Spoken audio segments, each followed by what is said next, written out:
आज हम जिस विषय पर बात करेंगे वो है क्रोध।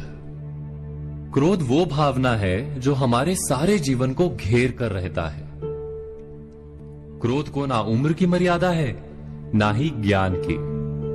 कब, कहां और किस कारण से क्रोध पैदा हो जाए वो कोई नहीं जानता।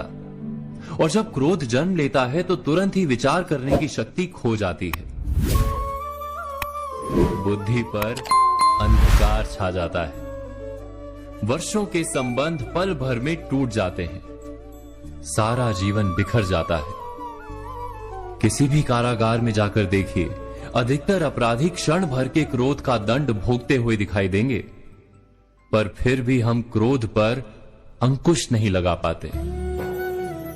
बार बार हम क्रोध ना करने का प्रण तो लेते हैं, पर बार बार हमसे क्रोध हो जाता है। ये क्रोध वास्तव में क्या है, क्यों जन्मता है और क्यों अंकुश में नहीं रहता? उदाहरण के लिए आप एक बालक को देखिए। उसे किसी वस्तु की इच्छा होती है और उस समय अगर उसे वो नहीं मिलती या कोई उसे भयभीत करता है तो वो प्रतिक्रिया देता है। बालक की प्रतिक्रिया क्रोध है, क्योंकि बालक निर्बल है, निसहाय है। बालक अपनों से बड़ों को अपने वजूद का एहसास, अपने अस्तित्व की प्रतीति करवाने का प्रयास करता है क्रोध के माध्यम से। बड़े होने पर भी हम क्या ऐसा ही नहीं करते? क्या क्रोध हमारे भीतर बैठे बालक का प्रतिभाव नहीं? अर्थात क्या क्रोध वास्तव में केवल बालक जैसे व्यवहार का नाम नहीं? जब अहंकार को घाव होता है, जब भय लगता है, जब कोई वस्तु हमें प्राप्त नहीं होती, तब हमें क्रोध आता है, ठीक किसी बालक की भांति। हम जानते हैं कि आईने के सामने खड़े होकर मुंह बनाने का खेल बालकों को शोभा देता है, बड़ों को शोभा नहीं देता। फिर भी हम बालक की भांति क्रोध करना बंद नहीं करते। हम अनुभव से जानते हैं, दूसरों को देखकर बता सकते हैं कि क्रोध से कभी कुछ प्राप्त नहीं होता।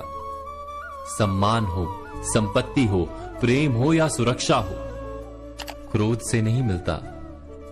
मिलता है तो प्रयासों से, कार्य करने से, बुद्धिपूर्वक विचार करने से। मनुष्य मात्र अपनी आदतों के अनुसार ही जीता रहता है। क्रोध भी आदत बन जाती है। हमारे चाहते हुए भी हम अपने प्रतिभावों को रोक नहीं पाते। हम स्वयं को बड़े या पुख्ता मानते हैं, पर थोड़ा सा कारण मिलते ही हमारे भीतर का बालक क्रोध कर बैठता है। अर्थात क्रोध वास्तव में और कुछ भी नहीं, हमारी बालक बुद्धि का नाम है।